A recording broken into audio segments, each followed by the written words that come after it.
Vikramshila IAS coaching institute 14 बीघा ऋषिकेश। इतिहास कर रहे थे हम। आज का टॉपिक है ब्रिटिश शासन का भारतीय अर्थव्यवस्था पर प्रभाव। सबसे पहले तो लिख दीजिए 16 नंबर का क्वेश्चन है। कितने का? मेंस में आपका क्वेश्चन बनेगा पीसीएस में कि ब्रिटिश शासन का भारतीय अर्थव्यवस्था पर प्रभाव। ठीक है, बहुत लंबा चैप्टर, मतलब लंबा मतलब काफी शब्दों में बताऊंगा मैं, लेकिन आपने सिर्फ 250 शब्दों में लिखना है उसको। कितने में?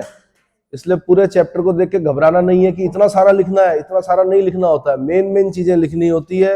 250 शब्द निकालने होते हैं पूरे चैप्टर से, और उसी में से हमने क्या करना है, अपना एक आंसर तैयार करना मेंस का। क्लियर हो गया? ठीक है। ब्रिटिश शासन का भारतीय अर्थव्यवस्था पर प्रभाव। 17वीं शताब्दी में भारत विश्व में औद्योगिक माल का सबसे बड़ा उत्पादक देश था। 17वीं शताब्दी की बात चल रही है कि 17वीं शताब्दी में भारत विश्व में औद्योगिक माल का सबसे बड़ा उत्पादक देश था।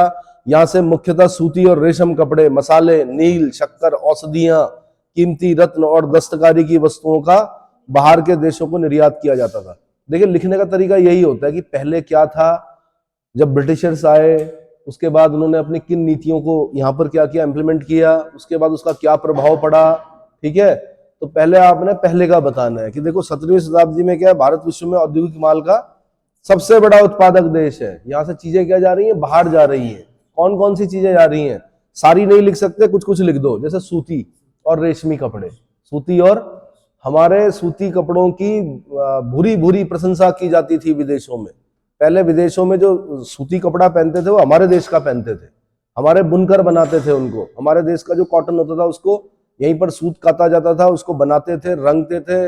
अलग अलग प्रकार के क्या थे, कलाकारियां थी यहाँ पर। ठीक है, रंगीन कपड़े बनते थे। मसाले, मसाले आपको पता ही है, मसालों के तो बड़े मसाले लेने के लिए आए। नील, बताते थे कि भारत में जो नील उत्पादित होती थी ना, तो नील से क्या होता था, बंजर भी होती थी जमीन। जहां पर नील उगाई जाती थी, कहते हैं कि उसकी फर्टिलिटी पे काफी प्रभाव पड़ता था। तो हमारी जमीन क्या हो रही थी, खराब हो रही थी, उसकी उर्वरकता खराब हो रही थी, और वहां के कपड़े चमक रहे थे। कहाँ के? विदेशों में जो लोग कपड़े पहन रहे थे वो चमक रहे थे। तो वहां की चमक और हमारी जमीन को क्या कर रही थी, बंजर कर रही थी। ठीक है, नील हो गया, शक्कर हो गया, औषधियां हो गई, कीमती रत्न हो गए, दस्तकारी की वस्तुएं, दस्तकारी बोलते हैं हाथ से बनी हुई, दस्ताने बोलते हैं, दस्त कातिल, कातिल के हाथ, है ना। तो ऐसी दस्तकारी की वस्तुएं का बाहर के देशों में निर्यात किया जाता था। इस समय यूरोपीय लोग भारत से माल खरीदते थे और उसके बदले में बहुमूल्य धातु देते थे। ये भी बड़ी बात है कि पहले पहले जो लोग आए उन्होंने हमसे सामान खरीदा तो ऐसे फ्री में नहीं ले गए। कैसे ले गए? उन्होंने उसके बदले में सोना दिया, स्वर्ण चूर्ण दिया, किसी ने क्या बोलते हैं, क्रूजेडो दिया। पुर्तगाली जब आए तो उनका सिक्का था, है ना, तो कुछ ना कुछ देते थे, धातु, बहुमूल्य धातु देते थे, जिससे भारत में सोने चांदी की अवाक बढ़ गई और एक भारत एक समृद्ध देश बन गया। भाई जब सोना आता रहेगा, देखो इलायची उगानी है हमने, तो हमारे जो लोग थे वो तो तराजू लेते थे, एक तरफ इलायची होती थी, एक तरफ सोना होता था। क्या होता था? अब सोना हमारे देश में आ गया, ठीक है, इलायची चलेगी बाहर। इलायची तो फिर अगले साल फिर लग जाएगी, फिर तराजू लेके बैठ जाएंगे हम, एक तरफ सोना एक तरफ इलायची, है ना।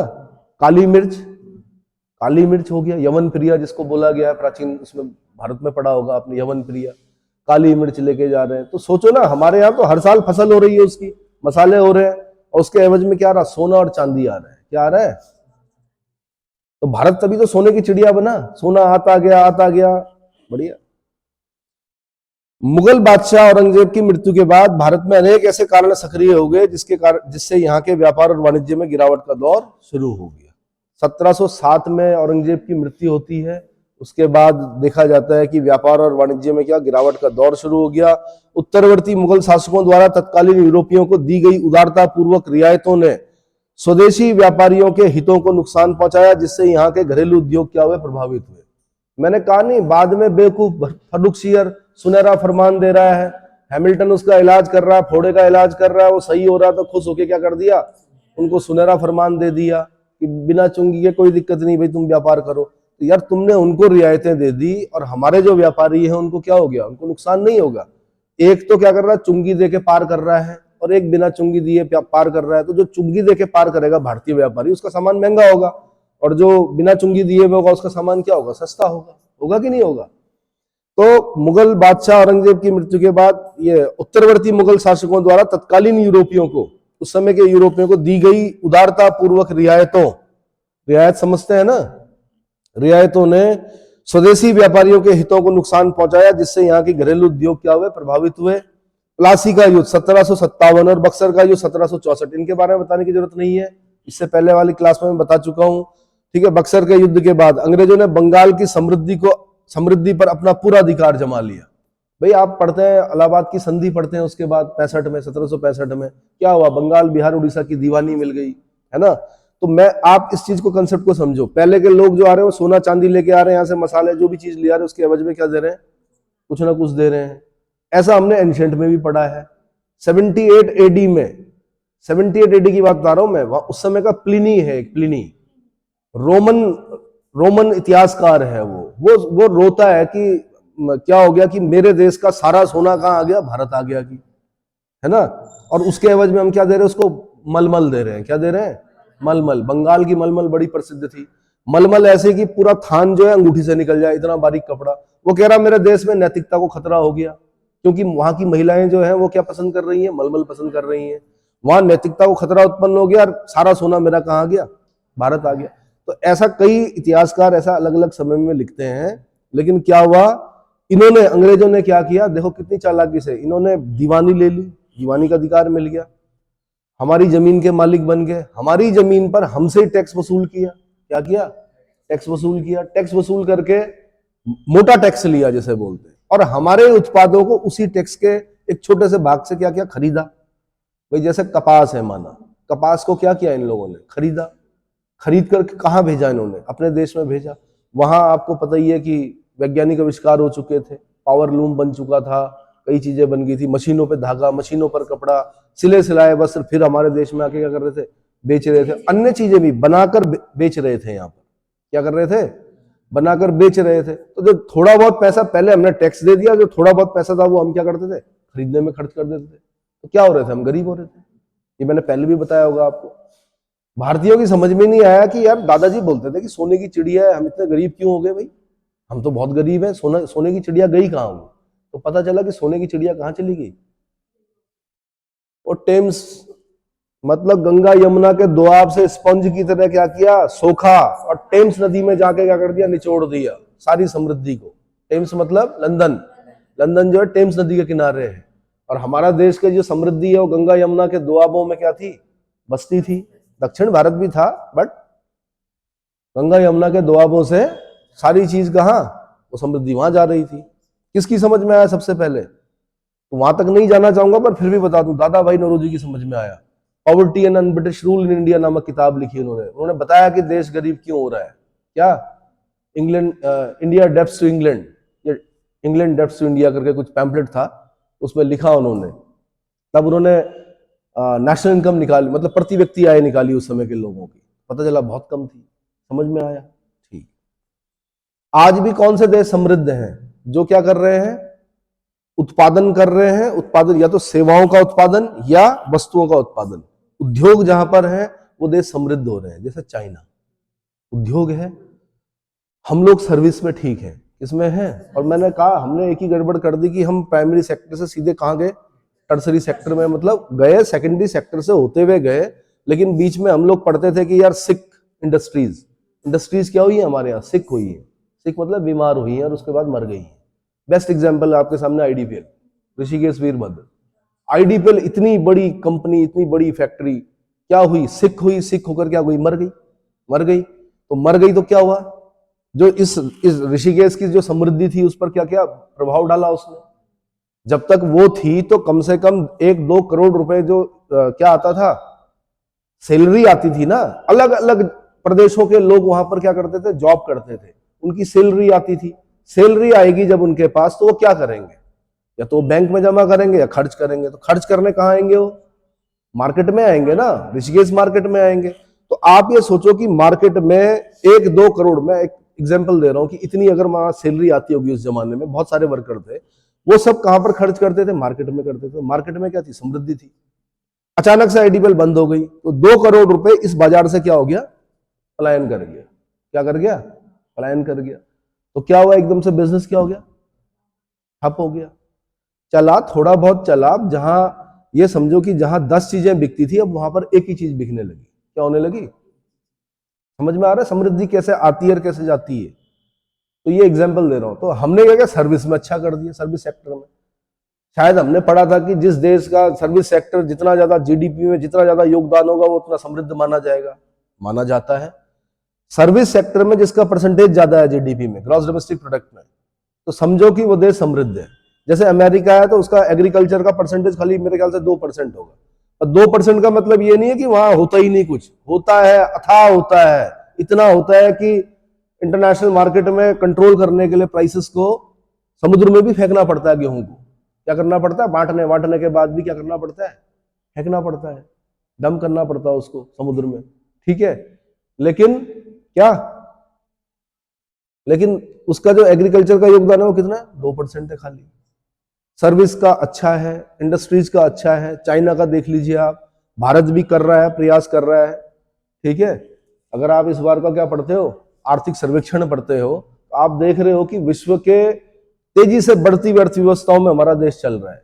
क्या चल रहा है, तो उसमें देखिए कितना परसेंट रहने का अनुमान है, 7% बताया गया मेरे ख्याल से, है ना। ग्रोथ रेट जो है 7% के आसपास बता रहे हैं। चलो देखते हैं क्या होता है, ठीक है भाई। तो मैंने क्या कहा आपको, बंगाल की समृद्धि पर अपना पूरा अधिकार जमा लिया, परिणाम स्वरूप भारतीय अर्थव्यवस्था अधिशेष और आत्मनिर्भरता की अर्थव्यवस्था से औपनिवेशिक अर्थव्यवस्था में परिवर्तित हो गई। अगर आप मेंस में ये वाली लाइन लिखते हो तो ये इतनी अट्रैक्टिव लाइन है कि पूछिए मत। मतलब इसी लाइन से हो सकता है आपका आकलन कर दे कौन, एग्जामिनर, कि यार ये जो बच्चा है, जो भी एस्पिरेंट है, जो लिखने वाला है, इसका मतलब इसकी पकड़ अच्छी है किस चीज पर, लेखन में। देखो ना, परिणाम स्वरूप भारतीय अर्थव्यवस्था अधिशेष, अधिशेष समझते हो, सरप्लस। भारतीय अर्थव्यवस्था कैसी थी, सरप्लस में थी। सरप्लस मतलब जैसे जितना उगाना है ना उतने में हम तो खा ही रहे, माना एक मैं खाली एग्रीकल्चर की बात कर रहा हूं, माना तो खुद तो खा ही रहे, मतलब सबके लिए हो जा रहा, पूरे देश में सब पेट भर के खा रहे हैं, तीनों टाइम खा रहे हैं, उसके बाद भी उतना ही क्या बचा हुआ है, क्या करने के लिए, बेचने के लिए, दैट इज सरप्लस। तो परिणाम स्वरूप भारतीय अर्थव्यवस्था अधिशेष और आत्मनिर्भरता, हमारी जो अर्थव्यवस्था थी वो कैसी थी, आत्मनिर्भर थी। क्या थी, आत्मनिर्भर, आयात नहीं करते थे हम, सब चीजें यही होती थी। क्या होती थी, आत्मनिर्भरता की अर्थव्यवस्था से औपनिवेशिक अर्थव्यवस्था में परिवर्तित हो गई। और औपनिवेशिक अर्थव्यवस्था क्या होती है, जो उपनिवेश होता है उसका सिर्फ क्या किया जाता है, दोहन और शोषण किया जाता है। उपनिवेश का प्रयोग सिर्फ कच्चे माल और किस चीज के लिए, इंग्लैंड ने क्या किया, हमारा प्रयोग कच्चे माल के रूप में किया। क्या किया, यहां से कच्चा माल ले गया, वो यहां से खोदा कोयला ले गया, यहां से खोदा, यहां से काटे उसने सारे वन, कहां ले गया, मतलब जहां जहां पे उसके उपनिवेश रहे होंगे ना। कभी आप अगर इस देश के जो पेड़ हैं उनको काटा इन्होंने, तो पहले क्या होता है, रेलवे जैसे कहीं बिछ रही है, माना इंग्लैंड में ही बिछ रही है, तो उसके बीच में जो स्लीपर लगते थे वो लकड़ी के लगते थे, वो लकड़ी भी कहां से जा रही है, भारत से जा रही है। क्यों, क्योंकि फ्री की है, क्योंकि उपनिवेश है, गुलाम है ये देश। यहां से काटा जंगल, रेलवे बिछा दी, देहरादून से लेके कहां तक, देहरादून की जो रेलवे है वो आपके घूमने के लिए नहीं बनाई उन्होंने, क्या करने के लिए, दोहन करने के लिए। सेलागुई का बासमती, वुड प्रोडक्ट्स वगैरह वगैरह जो भी चीजें उनको क्या कर रहे हैं, अपने देश ले जाते हैं। उपनिवेश का क्या होता है, हमेशा शोषण और दोहन किया जाता है। क्या किया जाता है, अधिकाधिक दोहन। समझ में आया। तो बड़ी अच्छी लाइन है, भारतीय अर्थव्यवस्था अधिशेष और आत्मनिर्भरता की अर्थव्यवस्था से औपनिवेशिक अर्थव्यवस्था में क्या हो गई, परिवर्तित हो गई। प्लासी के युद्ध के बाद बंगाल के अंतरदेशीय व्यापार में अंग्रेजों की भागीदारी बढ़ गई। अंतरदेशीय व्यापार, अंतरदेशीय मतलब जो देश के अंदर होता है, अंतरदेशीय मतलब देश के अंदर होने वाले व्यापार में भी अंग्रेजों की भागीदारी बढ़ गई। तो मैंने कहा एक तो बिना चुंगी दिए कर रहा है पार, एक चुंगी दे के कर रहा है। भारतीय व्यापारी क्या कर रहा है, चुंगी दे रहा है, तब सामान उधर जा रहा है। चुंगी किसकी होती है, राज्य की होती है। बंगाल के नवाब के पास उसके खजाने में जाएगा ना वो। तो अब क्या है कि उसका सामान हो गया सस्ता, भारतीयों का सामान हो गया महंगा। इसीलिए तो जब आप पढ़ते हैं मीर कासिम, उसने एक काम क्या किया, यही तो किया, उसने कहा दुरुपयोग हो रहा भाई दस्तक का। क्या हो रहा है? उसने कहा अंग्रेज खुद तो कर ही रहे हैं अपना सामान पार, अपने भारतीय व्यापारियों का भी क्या कर रहे हैं। अब जो बेचारे टैक्स दे रहे हैं तो वो तो उसमें उसने कहा सबका फ्री, सबको माफ करता हूं। वही कारण बना मीर कासिम के क्या अपदस्थ होने का। अंग्रेज चिढ़ गए, उन्होंने कहा तुमने ऐसा क्यों किया, सबसे क्यों किया, हम तो विशेषाधिकार प्राप्त है ना, हमारे विशेषाधिकार सबको क्यों दे दिए। तो भाई मतलब तुम बाहर के हो, तुम्हें चाहिए विशेषाधिकार, और जो हमारे अपने लोगों पे हमने अगर हटा दिया टैक्स तो वो गड़बड़ कर दिया। मीर कासिम ने यही तो किया था, योग्य था। ठीक है जी। भागी कंपनी के कर्मचारियों ने उन वस्तुओं जैसे नमक, सुपारी, तंबाकू के व्यापार पर भी अधिकार कर लिया जिनका व्यापार उनके लिए प्रतिबंधित था। क्या था? देखो ना, नमक कैसा, हमेशा एक अच्छा व्यापारी सबसे पहले क्या करता है, देखता है कि कौन सी चीज क्या होगी, बिकेगी। नमक कन्याकुमारी से लेकर ऊपर कश्मीर तक, इधर अरुणाचल प्रदेश से लेकर गुजरात तक हर कोई नमक खाता है। बिना नमक के तो आपको पता है क्या, नमक के व्यापार पर। दूसरा सुपारी, अब गुटखा चलता है, लॉकडाउन जब लगा तो सबसे ज्यादा परेशान कौन लोग रहे, तंबाकू वाले रहे। सबसे ज्यादा कौन लोग परेशान रहे, शराब वाले रहे। उन्हें इस चीज की चिंता नहीं थी कि खाना पीना कहां से आएगा, उन्हें इस चीज की चिंता थी कि गुटखा कहां से आएगा, और क्या बोलते हैं, क्योंकि एक दिन में तो 20 लड़ियां खानी है। क्या करनी है, लड़ियां समझते हो, पाउच खाने हैं, है ना, नाम है बाहुबली। ठीक है, तो क्या हुआ कि सबसे ज्यादा समस्या ये उत्पन्न हो गई कि कहां से आएगा। तो उन चीजों को जो कि जिस चीज के लिए आदमी क्या करता है, माना इस पूरे शहर में बैन कर दिया जाए और एक दुकान खोल दी जाए और पहाड़ के ऊपर, लोग जाएंगे वहां पर लेने के लिए। कहां जाएंगे, 10 किलोमीटर चढ़कर जाएंगे लेने के लिए, क्योंकि इसको बोलते हैं ऐब। क्या बोलते हैं, और ऐड में दिखाया जाता है शौक बड़ी चीज है ना, शौक नहीं होता है, ऐब होता है, इसके बगैर नहीं रह सकता आदमी। फिर तंबाकू के व्यापार पर अधिकार कर लिया जिसका व्यापार उसके लिए प्रतिबंधित। समझ में आ गया। बंगाल की विजय से पूर्व ब्रिटिश सरकार ने अपना कपड़ा उद्योग के संरक्षण के लिए अनेक कदम उठाए।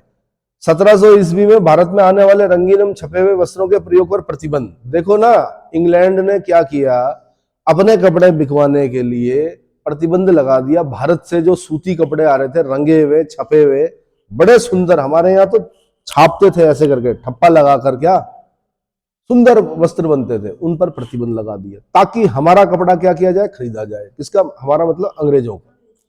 तो मैंने कहा बंगाल की विजय से पूर्व ब्रिटिश सरकार ने अपने कपड़े उद्योग के संरक्षण के लिए, संरक्षण समझते हैं, अपने कपड़े उद्योग के संरक्षण के लिए अनेक कदम उठाए, जिसमें प्रमुख थे 1700 ईस्वी में बंगाल से आने वाले रंगीन एवं छपे हुए वस्त्रों के प्रयोग पर प्रतिबंध। नंबर 2 करके लिख सकते हैं आप, सूती कपड़ों के आयात पर 15% आयात कर। क्या कर दिया, 15% का आयात कर लगा। जब आयात इंपोर्ट टैक्स लगेगा उस पर, भारतीय कपड़े पर या भारतीय वस्तुओं पर, तो अंदर आके क्या होगी, महंगी हो जाएगी। महंगी हो जाएगी तो उनके देश में भी वही चीज हो रही है। ये पेन उनके देश में भी बन रहा है, एक भारत से आ रहा है।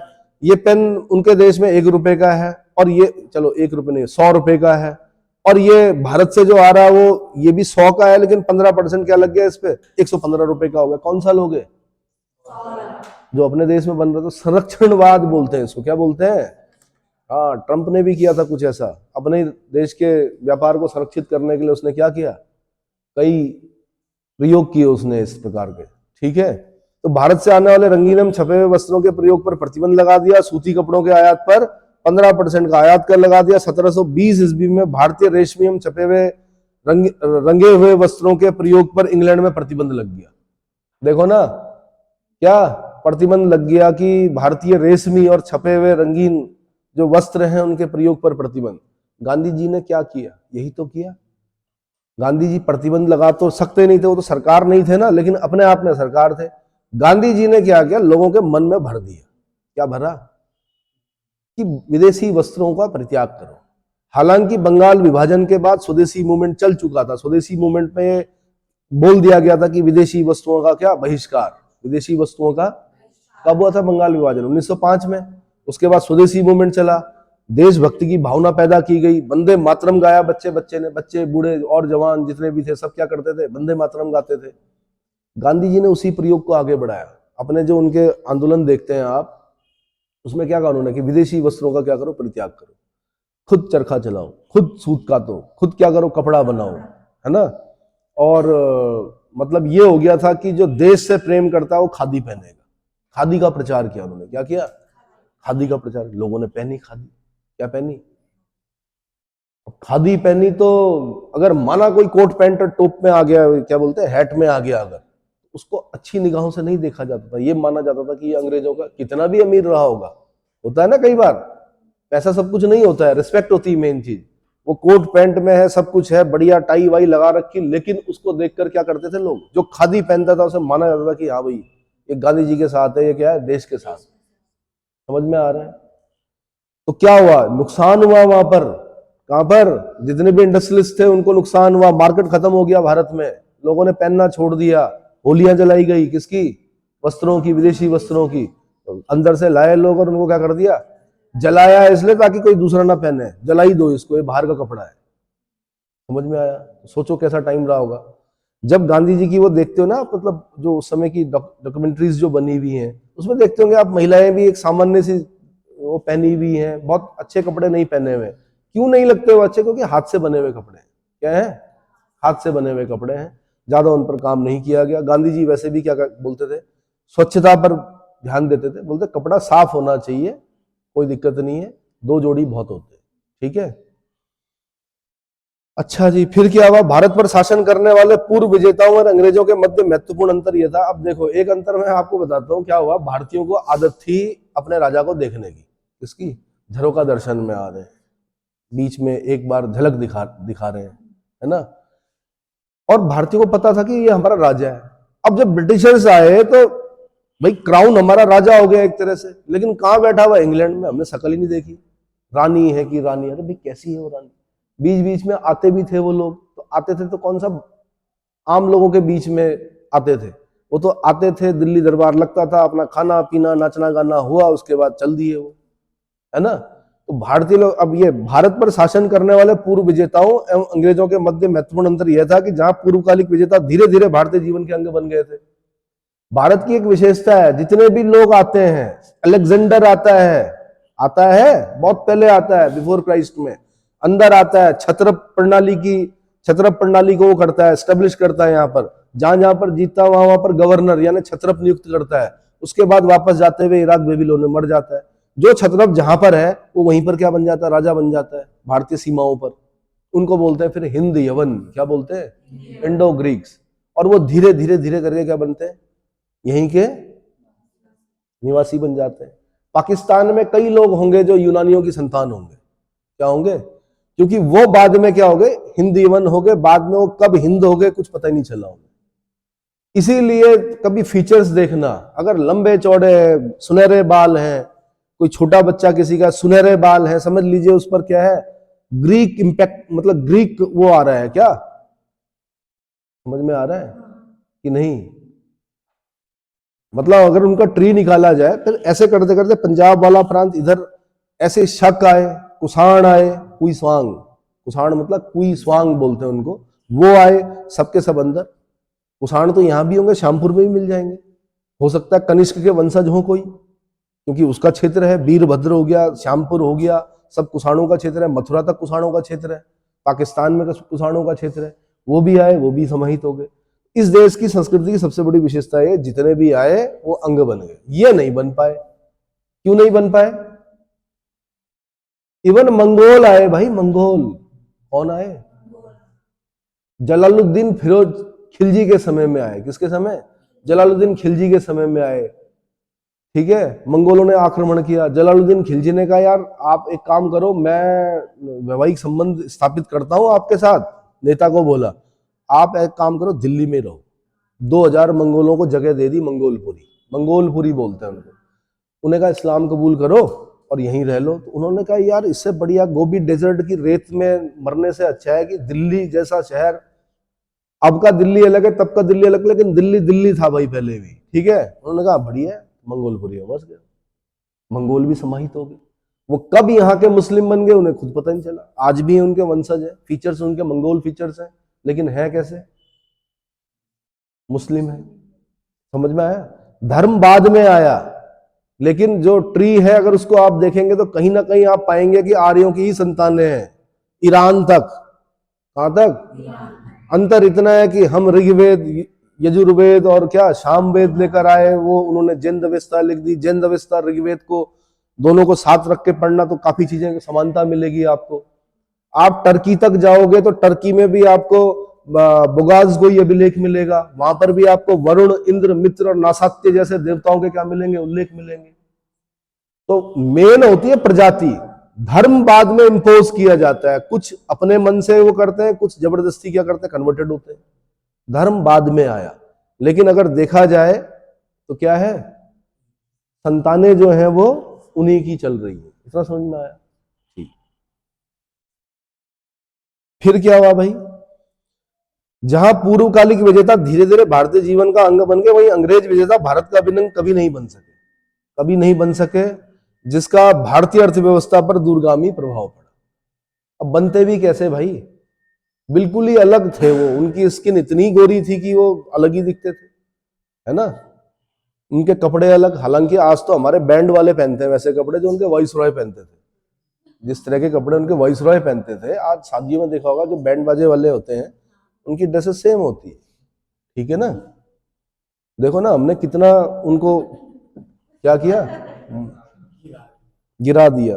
हमने कहा तुम्हारा वाइसरॉय कोई मायने नहीं रखता हमारे लिए, हम तो शादियों में ऐसे ही नाचते हुए क्या करेंगे, पहनेंगे ऐसे कपड़े। चलो, भारतीय अर्थव्यवस्था को ब्रिटिश औपनिवेशिक अर्थव्यवस्था में परिवर्तित करने के पीछे ब्रिटिश सरकार का मुख्य उद्देश्य था अपने उद्योगों के लिए कच्चा सस्ता माल। अपने उद्योगों के लिए क्यों बना रहे थे उपनिवेश? अपने उद्योगों के लिए कच्चा सस्ता माल चाहिए था। क्या चाहिए था? और अपने उत्पादों को भारतीय बाजार में ऊंची कीमतों पर बेचना। हमारा ही सामान, कच्चा माल, और लेके क्या। इस पे मैं लालू जी का एक स्टेटमेंट दूंगा, लालू प्रसाद यादव का। उन्होंने कहा भारत से हम क्या कर रहे हैं कि अपना जो आयरन ओर है उसको एक्सपोर्ट क्यों कर रहे हैं?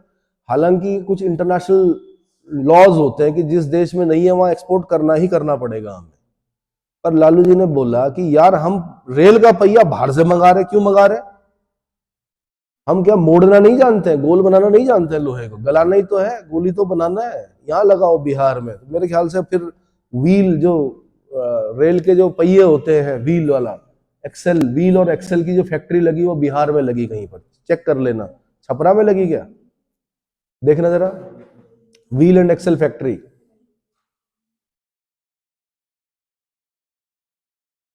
बिहार में। तो भाई अपने उद्योग के लिए कच्चा सस्ता माल प्राप्त करना और अपने उत्पादों को भारतीय बाजार में ऊंची कीमतों पर बेचना। क्या करना? ऊंची कीमतों पर बेचना। नाम बताइए जगह का। नहीं नहीं नहीं नहीं, बिहार में बताइए, बिहार में कहां है? तो भाई जहां संसदीय क्षेत्र होगा लालू जी का वहीं करेंगे वो, है ना। अब तो हाँ नहीं नहीं नहीं नहीं नहीं, डिस्ट्रिक्ट बताइए मुझे, मतलब संसदीय क्षेत्र बताइए कौन सा है। व्हील और एक्सेल, व्हील एक्सेल समझते हो? पहिया, और एक्सेल मतलब बीच में जो लगता है। सारंग में? कहा? व्हील एंड एक्सेल फैक्ट्री बहुत पहले की बात बता रहा हूं, मुझे भी ध्यान नहीं है, एक बार चेक कर लेना। छपरा में है ना, छपरा ही बोल रहा हूं मैं, उनका संसदीय सीट रही है लालू जी की, 2-2 सीटों से लड़ते थे, है ना। जब तक समोसे में रहेगा आलू तब तक बिहार में रहेगा लालू, नारे लगते थे कभी। चलो, भारत में ब्रिटिश उपनिवेशवाद के विभिन्न चरण पढ़ने हैं भाई। अब क्या पढ़ने हैं? उपनिवेशवाद के अलग अलग चरण पढ़ने हैं। क्या क्या हुआ उपनिवेशवाद में? भारत में ब्रिटिश उपनिवेशवाद की नींव 1757 के प्लासी के युद्ध के बाद पड़ी। प्री का क्वेश्चन है, उपनिवेशवाद की नींव कब पड़ी? 1757 प्लासी के युद्ध के बाद पड़ी, जिसका प्रारंभिक उद्देश्य यहाँ के उन संसाधनों को अपने कब्जे में लेना था जिससे प्राप्त माल इंग्लैंड तथा अन्य यूरोपीय देशों में सरलता से बेचा जा सके। क्या क्या क्या किया जा सके? बेचा जा सके इंग्लैंड और अन्य यूरोपीय देशों में, यहां से प्राप्त माल। प्लासी के युद्ध से पूर्व जहां ब्रिटेन को भारत से वस्तुओं का क्रय करने हेतु भुगतान सोने और चांदी में करना होता था, वहीं इस युद्ध के बाद ब्रिटेन को भुगतान के लिए सोने चांदी की आवश्यकता नहीं रही। पहले ब्रिटेन भी सामान लेने जब लेता था यहां से तो सोना चांदी देना पड़ता था उसको, प्लासी के युद्ध के बाद क्या हो गया, वो सिलसिला समाप्त हो गया। क्योंकि यहीं से क्या, यहीं से उगाई करनी है और यहीं से क्या करना है। अब वही भुगतान यहीं से वसूले गए धन से करता था, यहीं से वसूला धन और उसी धन से क्या किया, उसके एक छोटे से भाग से 100 रुपए वसूले, 10 रुपए का कच्चा माल खरीदा, अपने देश भेजा, अपने देश भेजकर उसका बनाया 200 में बेच दिया। क्या कर दिया, कितने का प्रॉफिट हुआ, कई गुना ज्यादा प्रॉफिट हो गया। उपनिवेशवाद का मूल तत्व आर्थिक शोषण में निहित है। किसमें, आर्थिक शोषण में निहित है। परंतु इसका तात्पर्य यह नहीं है कि एक उपनिवेश पर राजनीतिक नियंत्रण रखना आवश्यक नहीं है, अपितु उपनिवेशवाद का मूल स्वरूप ही आर्थिक शोषण के विभिन्न तरीकों से लक्षित होता है। किससे, विभिन्न तरीकों से। ये सब नहीं लिखना आपने मेंस में, खाली इतना एक लाइन लिख सकते हैं, उपनिवेशवाद का मूल तत्व आर्थिक शोषण में निहित होता है। ठीक है। रजनी पामदत्त ने अपनी ऐतिहासिक कृति इंडिया टुडे, यहां से क्वेश्चन बनेगा भाई, इंडिया टुडे किसने लिखी है, आंसर रजनी पामदत्त। किसने लिखी है, ये प्री का क्वेश्चन बनेगा, इंडिया टुडे रजनी पामदत्त। एक मैगजीन भी आती है इंडिया टुडे अभी, ठीक है, पर आपने उस समय की इंडिया टुडे पढ़नी है। रजनी पामदत्त ने में भारतीय औपनिवेशिक अर्थव्यवस्था का उल्लेखनीय चित्रण किया गया है, जिसमें कार्ल मार्क्स समझते हो, जर्मनी विद्वान थे, और कार्ल मार्क्स ने क्या लिखी थी, दास कैपिटल लिखी थी। माइकल एंजेलो के साथ मिलकर क्या लिखी थी कार्ल मार्क्स ने, एक किताब और है, कार्ल मार्क्स और माइकल एंजेलो के साथ मिलकर क्या लिखी थी, माइकल एंजेलो के साथ लिखी थी वो दास कैपिटल, कार्ल मार्क्स की है। ये ऐसे लोग थे जिन्होंने किताब लिखी और क्रांतियां हो गई कई देशों में। द कम्युनिस्ट मैनिफेस्टो किसके साथ मिलकर लिखी, माइकल एंजेलो। द कम्युनिज्म को लाने वाला व्यक्ति कौन है, कार्ल मार्क्स है ना। दास कैपिटल मेन किताब उनकी दास कैपिटल है। दूसरी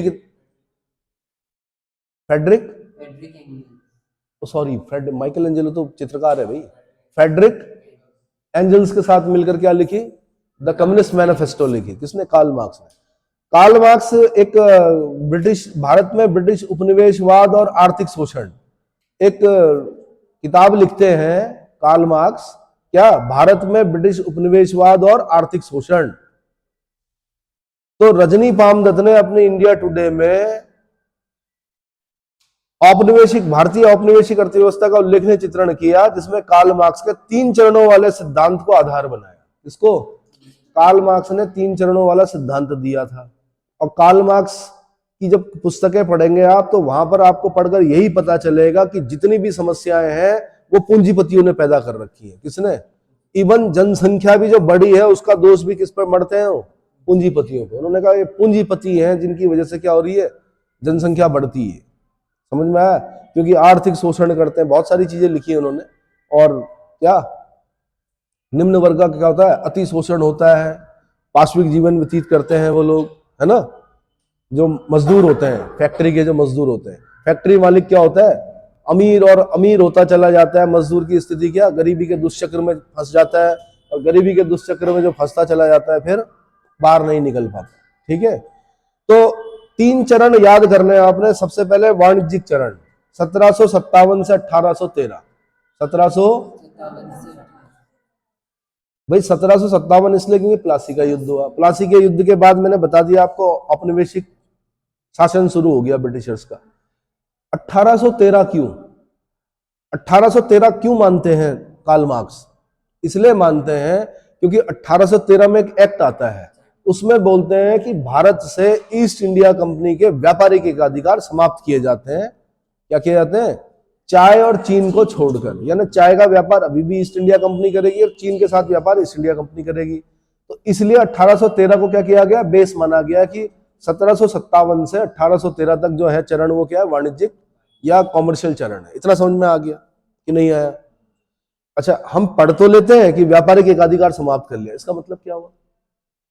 हमने बोला ट्रेड मोनोपोली खत्म हो गई भाई ईस्ट इंडिया कंपनी की, इसका मतलब क्या हुआ।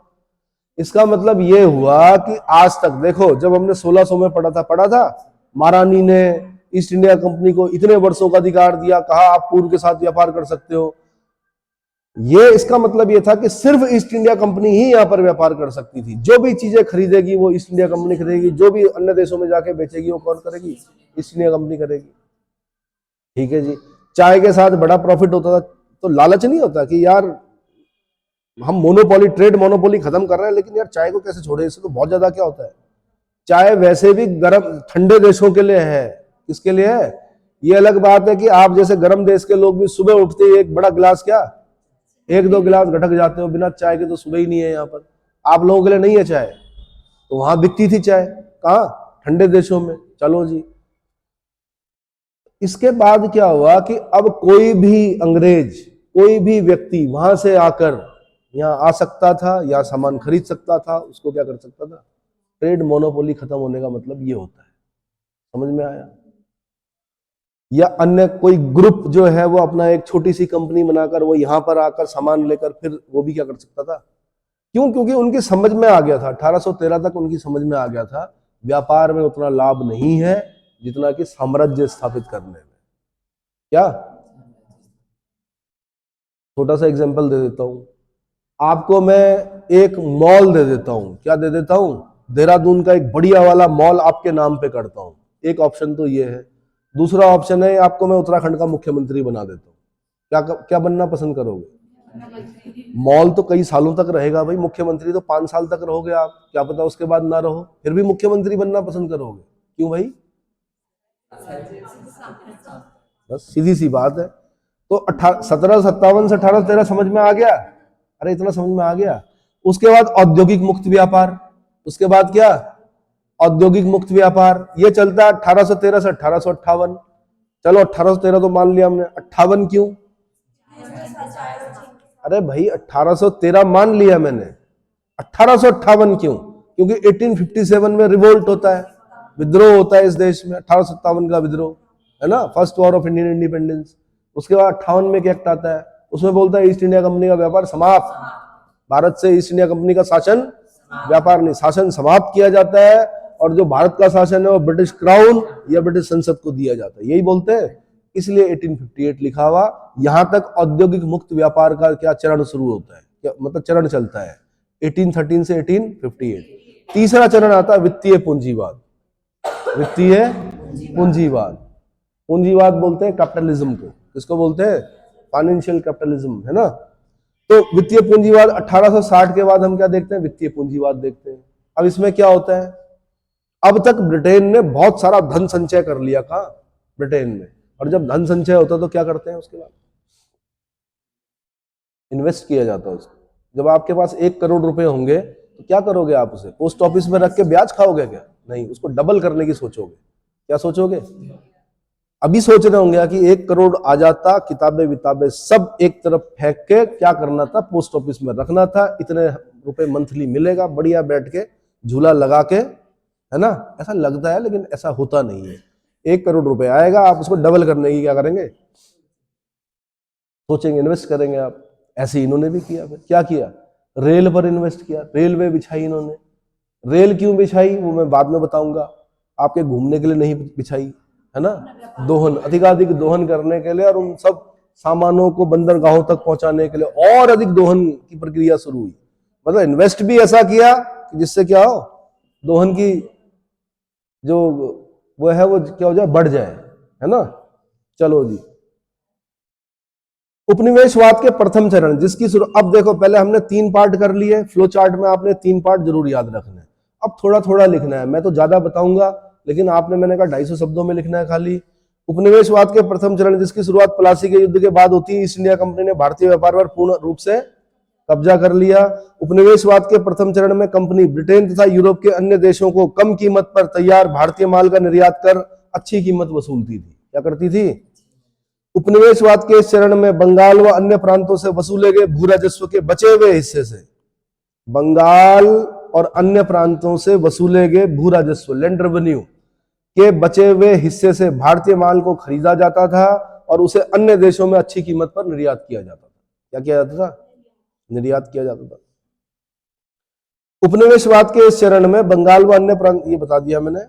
1757 ईस्वी के बाद कंपनी द्वारा भारत के निर्यात किए जाने वाले माल के बदले कुछ भी नहीं लौटाया गया। क्या नहीं लौटाया गया? कुछ भी नहीं लौटाया गया। पहले मैंने कहा जब सामान ले जाते थे उसके एवज में सोना चांदी आता था, अब कुछ नहीं आ रहा, बस जा रहा है। बस क्या हो रहा है? जा रहा है। तो जब जाएगा जाएगा जाएगा क्या होगा? समृद्धि खत्म हो जाएगी, गरीबी आ जाएगी। तो वही हुआ इस देश में। ठीक है। इस तरह प्रतिवर्ष भारतीय माल और संपत्ति का दोहन होता रहा। परिणाम स्वरूप इंग्लैंड अधिक अमीर और भारत अधिक गरीब होता चला गया। क्या होता चला गया? इंग्लैंड अमीर और भारत गरीब होता चला गया। भारत की लूट और इंग्लैंड में पूंजी संचय का ही प्रत्यक्ष परिणाम था कि इंग्लैंड औद्योगिक क्रांति के दौर से गुजरा। हम बोलते हैं यार इंग्लैंड में इंडस्ट्रियल रेवोल्यूशन क्यों हुआ, जबकि परिस्थितियां तो फ्रांस में थी, कोयला वहां था, सारी चीजें वहां थी, सब कुछ वहां था। इंग्लैंड में क्यों शुरू हुई औद्योगिक क्रांति? अरे भैया, जो यहां से पूंजी का संचय हुआ था ना, जब आपको उद्योग लगाना, आप उद्योगपति क्यों नहीं हो? पहले एक प्रश्न ये है, उद्योगपति क्यों नहीं है? आप ये तैयारी क्यों कर रहे हो? अपनी आंखें क्यों फोड़ रहे हो किताबों में? क्योंकि पैसा नहीं है आपके पास।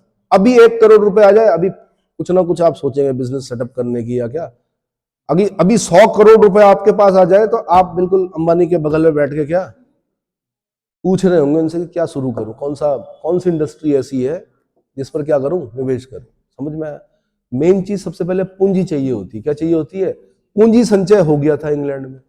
सस्ता लेबर, दूसरी चीज, और बहुत सारी चीजें होती है, पावर होती है, सस्ता लेबर होता है, बाजार होता है। बाजार उनके पास पहले से था, सारे सी रूट उनको पता थे, हर जगह उनके उपनिवेश थे, पूरी पृथ्वी का चक्कर लगाते वो कहीं पे भी हॉल्ट कर सकते थे। कभी साउथ अफ्रीका में कर दिया, कभी भारत में कर दिया, कभी जगह जगह छोटे छोटे छोटे छोटे आइलैंड देखे हैं ना अपने अर्थ पर। किसके? ब्रिटिशर्स के। जहाज उनके पास थे ही, है ना। अब पता चला आपने क्या किया कि मैं एक एग्जांपल दे रहा हूं छोटा सा, कि आपने क्या किया कि ओ हिमालय के ऊपर गया, आप नंदा देवी के बिल्कुल तलहटी पे गए, वहां पे आपने गुड़ बनाया, अच्छे किस्म का गुड़, हिमालयन गुड़। कैसा? और नीचे लाने के लिए आपके पास ना तो पोर्टर है, ना आपके पास गाड़ी है, कुछ नहीं है, वो गुड़ बना रहे हैं, खुश हो रहे हैं आपकी, बढ़िया, मेरा गुड़ सबसे क्या, संसार का सबसे अच्छा गुड़ कौन बना रहा हूं।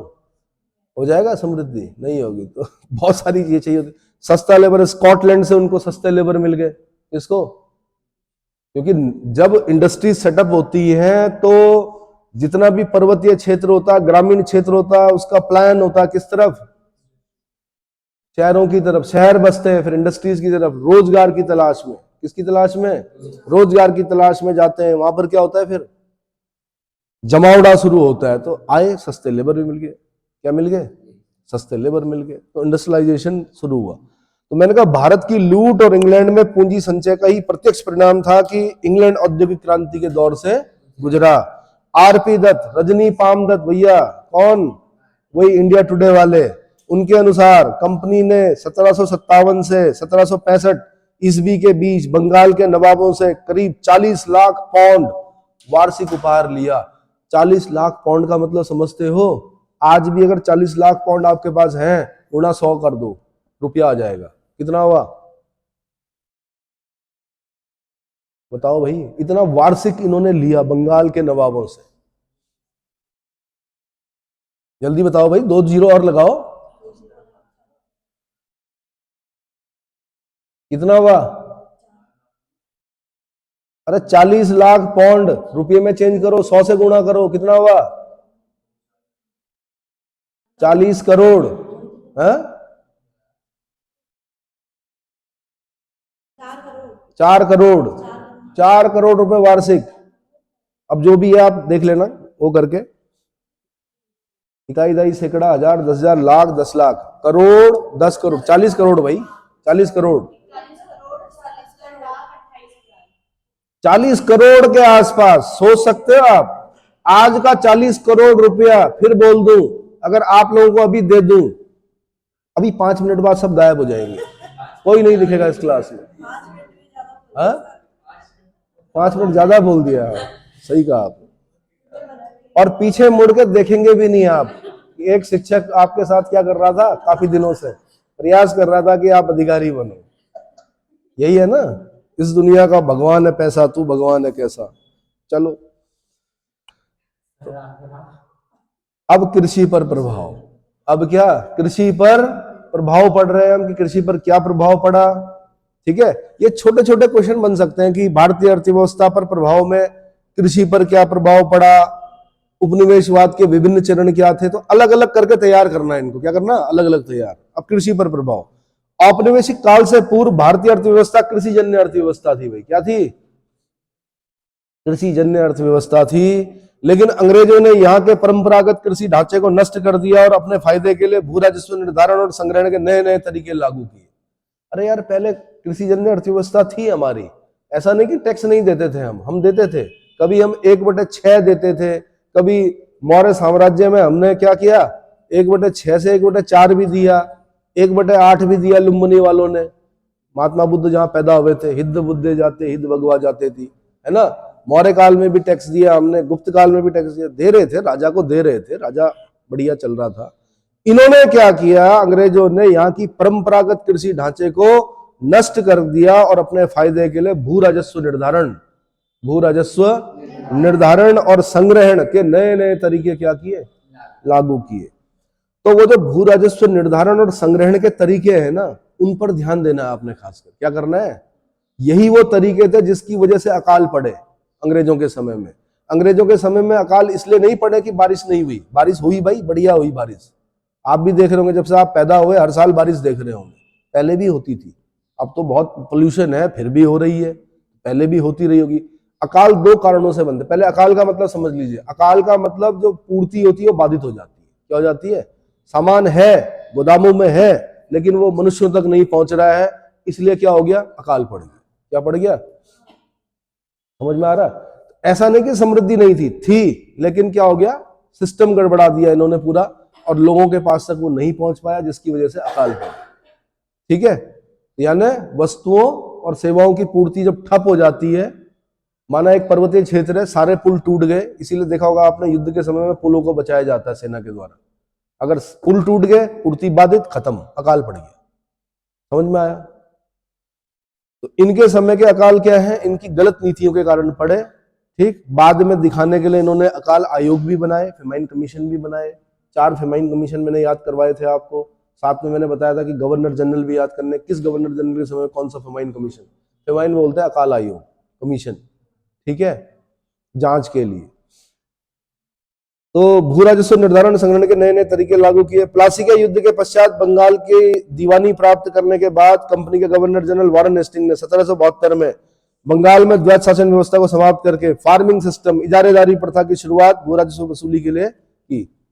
अब एक चीज समझ लो भाई, आपसे क्वेश्चन पूछेगा कि बंगाल के द्वैत शासन को किसने समाप्त किया, आंसर वॉरेन हेस्टिंग ने किया। पूछेगा कब किया, आपने बोलना 1772, रेगुलेटिंग एक्ट से पहले। 1773 का रेगुलेटिंग एक्ट है। 1772 में वॉरेन हेस्टिंग क्या करता है, द्वैत शासन को समाप्त कर देता है। क्लियर हो गया, ठीक है।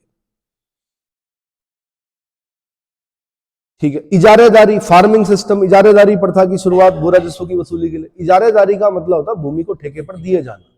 अब माना मैंने भूमि को ठेके पर दिया, तो जो सबसे ज्यादा बोली बोलेगा उसको ठेका मिलेगा ना भाई, है। अब सबसे ज्यादा बोली बोलने वाले को ठेका मिला, वो क्या करेगा, किसका शोषण करेगा, वो किसान का शोषण करेगा, क्योंकि उसने तो देना ही देना है। क्या करना है, ईस्ट इंडिया कंपनी ने को उसने देना ही देना है इतना पैसा। माना बोला कि भाई मैं 100 रुपए वसूल करके दूंगा, तो 100 रुपए देने ही देने। अब पता चला वहां पर जो वसूली है वो खाली क्या है, सूखा पड़ गया, जो भी चीजें है 80 रुपए की हो पा रही है, लेकिन फिर भी वो क्या करेगा, गाय बैल कुछ भी बेचेगा, लेकिन क्या करेगा, अपना भी निकालेगा और वो 100 रुपए भी क्या करेगा। समझ में आया। फार्मिंग सिस्टम के अंतर्गत कंपनी किसी क्षेत्र या जिले के भू क्षेत्र के से राजस्व वसूली की जिम्मेदारी उसे सौंपती थी, जो सबसे अधिक बोली लगाता था। ठीक है, क्लाइव के समय में भू राजस्व का वार्षिक बंदोबस्त होता था, जिसे हेस्टिंग ने बढ़ाकर 5 वर्ष कर दिया। क्या कर दिया, फार्मिंग सिस्टम का भूमि को लगान वसूली हेतु ठेके पर दिए जाने की प्रथा का कालांतर में बंगाल पर बहुत बुरा असर पड़ा। किसानों का शोषण बढ़ा और वो भूखमरी तक पहुंच गए। कहां तक पहुंच गए, यार किसान उगा रहा है, तुमने 50% ले लिया, फिर उसने कहा कि 10% ये देना है, 5% ये देना है, किसान के खुद के लिए नहीं। यानी कई बार ऐसा होता था, किसान जिसको उगाता था उसको क्या करता था, बेचता था, और उसके बाद उसी को खरीदने के लिए डबल रेट पर खरीदने के लिए बाजार जाता था। क्या करता था, तो भुखमरी आ गई कहाँ? बंगाल में। गवर्नर जनरल कॉर्नवालिस के समय एक 10 साला बंदोबस्त लागू किया गया, जिसको बोलते हैं 1793। याद करना आपने कॉर्नवालिस में, क्या याद करना है? कॉर्नवालिस के समय में 1793 स्थायी बंदोबस्त। स्थायी बंदोबस्त को ही इस्तमरारी बंदोबस्त भी कहा जाता है। इस्तमरारी बंदोबस्त। देखो, भूमि को ठेके पर दिए जाना इजारेदारी पर था। कौन से पर था? जो स्थायी बंदोबस्त है उसको बोल रहे हैं इस्तमरारी। इन शब्दों को पकड़ लीजिए, ये काम आएंगे, यही फंसाते हैं पेपर में। पता चला स्थायी परमानेंट सेटलमेंट नहीं दिया उसने, इंग्लिश में तो दे दिया परमानेंट, हिंदी में दे दिया उसने इस्तमरारी बंदोबस्त। बच्चे की समझ में नहीं आया हिंदी में इस्तमरारी क्या हुआ, क्योंकि उसने तो स्थायी पढ़ा था। समझ में आया? बंगाल, बिहार और उड़ीसा में प्रचलित स्थायी भूमि बंदोबस्त जमींदारों के साथ किया गया, जिन्हें उसकी जमींदारी वाले भूभाग का पूर्ण स्वामी माना गया। बताया जाता है कॉर्नवालिस वहां का ब्रिटेन का बड़ा जमींदार था। क्या था? ब्रिटेन का बड़ा जमींदार था। उसने यहां पर भूमि का मालिक किसको माना? जमींदारों को माना। किसको माना? और जमींदारों को भूमि का मालिक मानने से फायदा हो गया, अंग्रेजों को एक ऐसा वर्ग मिल गया, ताकतवर वर्ग, क्योंकि जिसके पास पैसा होता हो ताकतवर तो होता ही है, जिन्होंने हमेशा इनका क्या किया? साथ दिया। 1857 के रिवोल्ट में कई जमींदारों ने इसलिए भाग लिया था क्योंकि उनकी जागीरें क्या कर दी गई थी? उनसे छीन ली गई थी। समझ में आया? बिना जब तक कष्ट नहीं होता तब तक कोई विरोध भी नहीं करता। क्या नहीं करता? गरीब इसलिए नहीं कर पाता, उसके पास संसाधन नहीं होते हैं। वो पहले क्या होता रहता? जमा होता रहता उसका गुस्सा, उसका क्या, जिस दिन फूटता है फिर वो मरने मारने से नहीं डरता है। जमींदार जो थे वो मित्र बने रहे, हर जगह पर साथ दिया, लेकिन जब उनकी जमींदारी छिनने लगी तब उन्होंने क्या किया? विद्रोह किया। समझ में आया? ठीक है जी, तो पूर्ण भूस्वामी माना गया, तो समझ में आ गया। अब मैं थोड़ा स्थायी भूमि बंदोबस्त या जमींदारी प्रथा के बारे में बताऊंगा। हाँ जी, तो ठीक है, अगले लेक्चर में बताता हूं।